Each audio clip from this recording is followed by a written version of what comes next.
Yes, so what's your, just start again, what's your full name? Francis Lowney, And what year were you born? 1944. Who are your parents? Mick Lowney Yep. and Elizabeth. My mother's maiden name was Todd. And Todd. They both came from Newcastle area. Right, so they moved down to... Yeah, my dad moved with his job. He was a railway man. He moved to Middlesbrough from, I think, Berwick-on-Tweed. Oh yeah, right at the northern Right, yeah.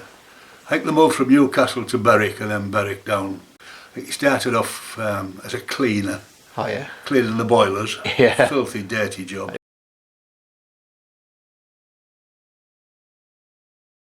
Right, Then right he became a fireman. Yeah. And then eventually a driver.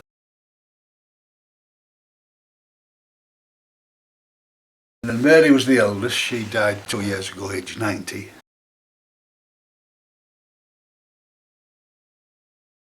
Betty was the second eldest. She died when she was 48. That's quite a long time ago. Winnie, who was still alive, she's 91. There was another Michael, but he died like before I was born. Then there was Billy, then me, and then my youngest brother Mick. My brother Billy, although he's disabled, he has been all his life. He's 87 this year. Was it like a physical disability or...? Yeah. He was born, I'm not exactly sure, but I think when my mother was pregnant with him, she contacted measles or something like that. So 13 Newport Street, isn't it? Yeah. What was the house like? 2 up, 2 down, or...? Yeah. Most of the houses on Newport Street, I think the houses belonged to the railway. Right. And there were railway personnel that occupied them. Mm-hmm. And they were slightly better than the surrounding houses because they had 2 rooms downstairs. Yeah. We called it a parlour. It was a bit grand, but it was just a front room. With it, like a dining room, if you want to call it that, but it was a kitchen with a scullery attached. Yeah. And a toilet down the yard with a coal house next to the toilet. Most of the houses around just had the 1 room downstairs and 2 rooms upstairs. Yeah. Yeah, they built the houses for their workers. That's all I know. At the Newport, well, they own the Newport rolling mill. Right. Which was adjacent to the railway lines. The railway lines ran in front of Newport Street. Yeah. And there was a bridge over to the works. Yeah. And they built the houses for the workers. Right. And that's why it's named after. That's why it's Foxheads. Yeah. I heard the rumour was the Foxheads on the door knockers. No. I don't know where that's come from then. On Marsh Street, on some of the houses, on the larger houses, there was an animal's head, sort of just offset from the top of the door. Mm-hmm. But they weren't foxes. Right, okay. And they looked like gorgons really, but they were only small. Marsh Street didn't consider themselves part of Foxheads. So really Foxheads consisted of Arthur Street, Yeah. Prince Charles Street, Queen Mary Street, Yeah. Newport Street and Frederick Street.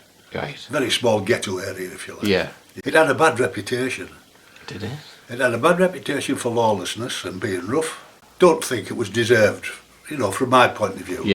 Prince Charles Street and Queen Mary Street and Arthur Street were all the same length. But Arthur Street only had houses in one half. Right. And I suspect the other half were demolished to make way for the ramp up to the bridge. Well, because the other side's still there, isn't it? If you go over to the industrial estate, that's right. There's a slight bit of it left. Yeah. The gas tanks, they built the wall round. Yeah. The gas tanks which dissected Newport Street. Newport Street itself, yeah. Yeah. The Richmonds next door. I remember the Richmonds and the Richardsons being there. Yeah. And I think when the Richmonds were there, I was very small. Right. I can remember one of the ladies being pregnant and I couldn't understand why there was this fat woman. Right. I didn't understand she was pregnant. Yes. Edward and Elsie with the mum and dad. Right. And then there was Beatrice, Stanley, Joan, but Joan went to Canada. So we've done his family tree kind of thing. But But yeah, Richardson's came after them then, I take it. That's right, yeah. And then after them there was the McCartneys, Right. and they were from Northern Ireland. So quite a few changes. But number 11 in the corner looks bigger. Well, number 11 had it was bigger. Right. Richardson, McCartneys, as I remember best. Okay. Us, Hines was next door to us, and then a guy called Paddy Duffy lived on the end one. If you can imagine the row of houses, Yeah. number 11 was sort of L-shaped, and from in our backyard, the extension, if you like, was part of our boundary wall. Right. And then our yard extended up to the alley, Uh-huh. and their back door was actually on Prince Charles Street, Okay. and our back doors were in an alley off Queen Mary Street. Right. So they could get into their yard by the street. Yeah, by Prince Charles Street. Yeah. We had gas lamps, and they used to have these wicks, these very, very fragile things which... Mantles, that's the word I was looking for. To come with like a cotton, you'd open it up, fasten it over the jet, and then tie it tight with these strings that were attached to it. Yeah. What, and then light it? Or Sorry? Then light it, or what happened next? No, then you'd put the gas on and light it. Right. And then whatever material it was made of became extremely flimsy. Right. And you only had to touch it and it would develop a hole. And the gas would escape through the hole and you'd lose the luminosity, you know. The light would go out, yeah. Yeah, you just get a blue flame coming out. And I can remember food being in short supply. Yes. I can remember Rationing. Yeah. I can remember my mother making meals out of bacon bones and things, making a broth. Yeah. Yeah. I can remember going on Cannon Street to Bowman's, who was a sweet shop. Right. With my mother would tear out a little bit of the ration book, which allowed us to buy sweets. Okay. Only a little thing like that. Square. Yeah. And we go to Bowman's with threepence Yeah. and buy a bar of toffee or something and give him the ration. I don't know what he did with this tiny little bit of Paper. It was the next street on was Bulmer Street, Yes. and it was on the block between Bulmer Street and the street that followed Bulmer Street, which I can't remember. I remember the slipper bath. Oh yeah. That was on the corner of Alexandra. Was it Alexander Street, the Bank Street? Yeah. One of them anyway. Yeah, it's on that corner, I think. Yeah. It cost a penny. Yeah. And we used to go in our swimming trunks. 3 or 4 bathrooms in it. Yeah. I mean, each bath was in its own little space, its own little room.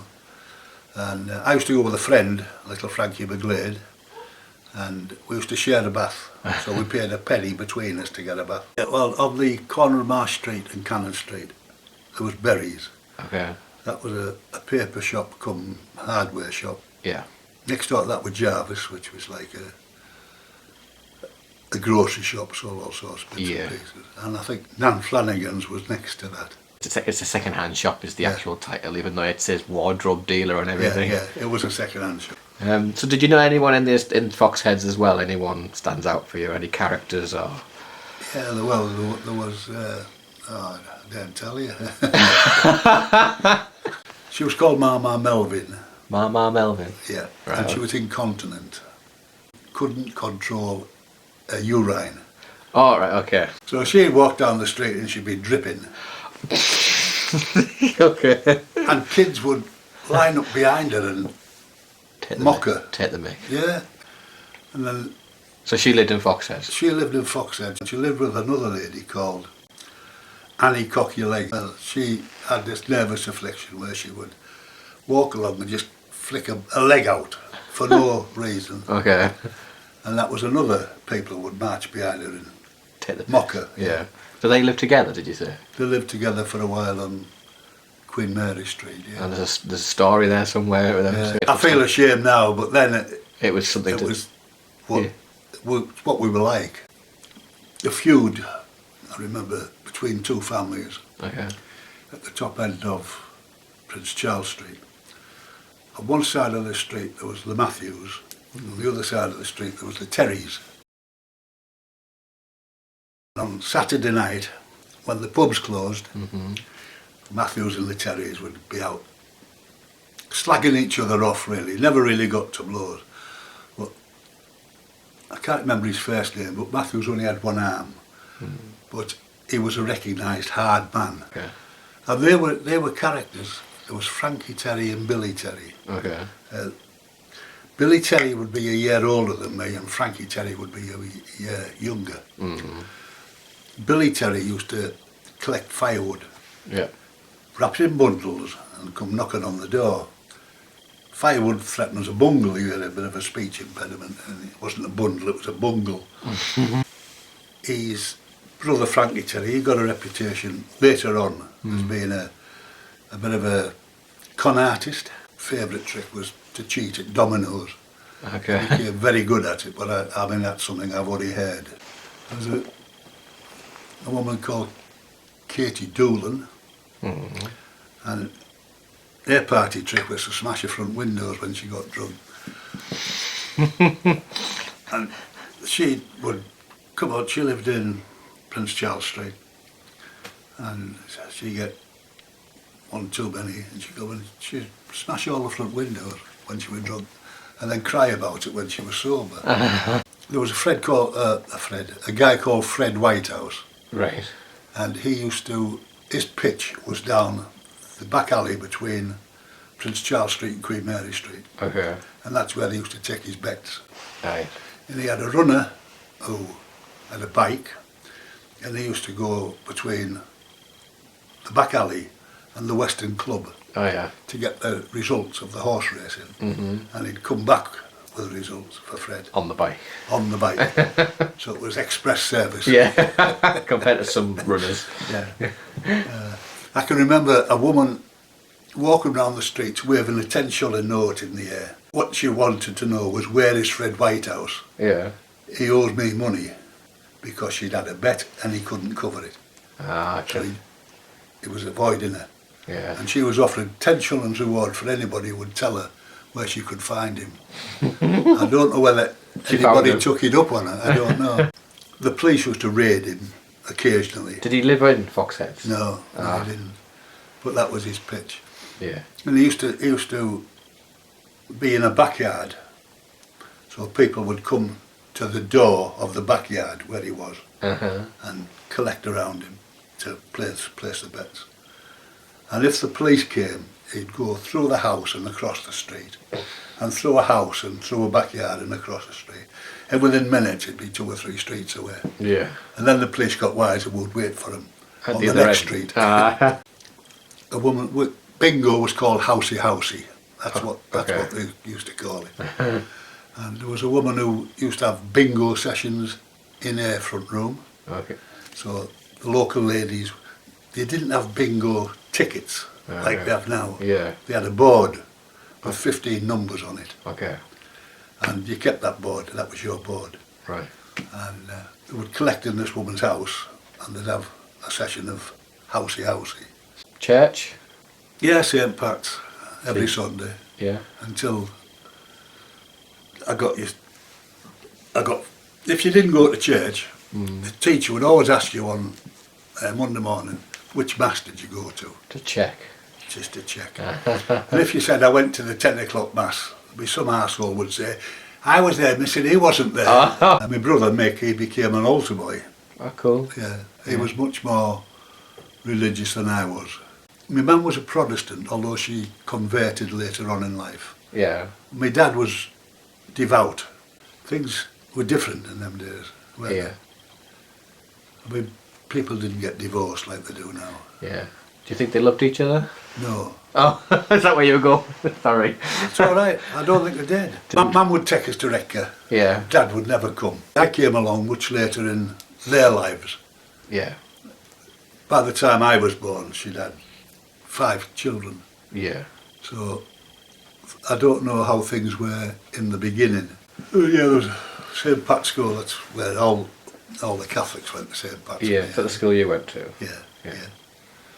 And then, Was it a big school? yeah, well, it was in, the girls occupied the bottom floor and the boys occupied the top floor. Yeah. And the girls had their play yard and the boys had their play yard. They were never ever mixed. Wasn't there a playground on the roof? There was a playground on the roof, yeah. How dangerous. Well, I remember playing football up there, Yeah. kicking the ball over the fence onto Marsh Street, Yeah. and then having to go all the way down the stairs, out into Marsh Street, find the ball, bring it all back up again. You know, it took about 20 minutes. Why was it on the roof? Was it just It was just a play area on the roof. Yeah. And it was a terrible place to play football. You could do PT and stuff like that, was ideal. Yeah. But as far as games goes, it was silly. A lad I knocked about with Tommy Bradley, he had family on Calvert Street, Oh yeah. which was fairly high up. Yeah. And then I had a couple of school friends living on Lime Street, Yeah, even further up. even further up, yeah. Yeah. And as I got older, I would drink in the Northumberland. Right at the end. Yeah, right at the end. Yeah. Yeah. So why did your mum pass away early? You don't mind me asking. Why did she? Yeah, 48 did you say? She was 48 and she had I think it was a heart attack, but it was associated with a heart anyway. Right. Yeah. And I was 12 and I was actually in bed with her when she died. Right. And I woke up, it was a Sunday morning, and the bed was freezing and I couldn't understand why. And I cuddled my mother and she was freezing as well. So I got out of bed and I tried to wake her up and I couldn't wake her up, so I went and got a neighbour. I phoned for the doctor of all things. Yeah. Anyway, by the time I got back to the house, the police were there. Right. So then my father was called in from work, my father had gone to work. I remember my mum worked at the infirmary as a cook. Okay. And she worked at, I think she finished about 3 or 4 o'clock in the morning. Right. And my dad was getting out of bed to go to work because he didn't work regular hours. Okay. He used to get a card through the door to tell him he had to report to Newport Sheds to take an engine to somewhere. Yeah. So it was as and when. Yeah, so he'd get a knock on the door and a card through the letterbox. Yeah. Could be any time of the day or night. So my father was getting ready to go to work as my mother was coming in. Yeah. So my dad got out of bed, my mother got in. Yeah. And she wanted waking up, she wanted to go to a 10 o'clock mass. Right. And I tried to wake her, like saying I couldn't. And then I went and phoned 999. By the time I got back to the police were there. And then, Yeah. That's sad, isn't it? yeah, yeah. If you're going to die, that's not a bad way to go, is it? Yeah. She wouldn't. I mean, you see people suffering and she didn't suffer.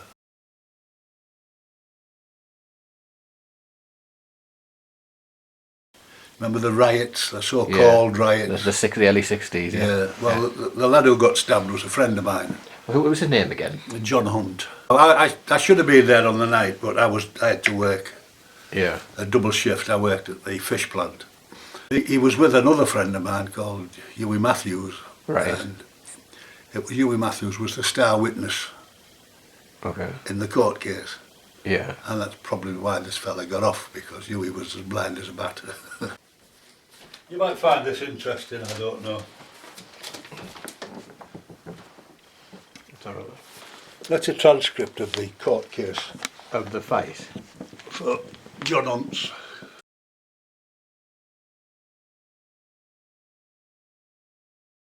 Well, I think the guy who stabbed him was an Asian. Yeah. I'm not sure whether he was Pakistani or Indian or something. So there's quite a probably race to do with it. Yeah, oh, definitely. Yeah. There was a restaurant on Cannon Street newly opened called the Taj Mahal. Ah, yeah. On the Cannon Street itself, isn't it?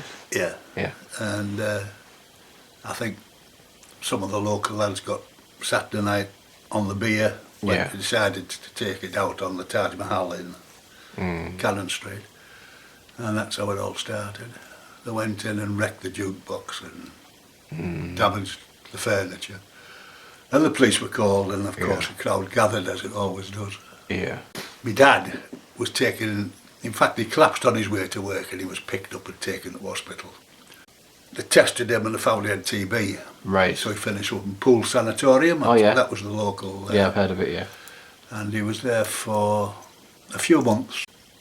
You know, the slums were being cleared in them days, and it got to where Newport Street was being knocked down and people were being offered alternative accommodation. Yeah. So, because my father was still paying the rent, he was offered a house at Pallister Park with 4 bedrooms. Yeah. which they snatched up. They were all new houses, so they're all. What we lost was this community. That's what everyone talks about, yeah. Yeah, we got people that we didn't know, whereas we've been brought up with the same people surrounding us. So there were people from all over Middlesbrough suddenly, but they'd still gelled together. Yeah, it was still okay. But it wasn't the same. And it's Yeah, it was a good thing because the houses, although they were fit for habitation, they were just about fit for habitation.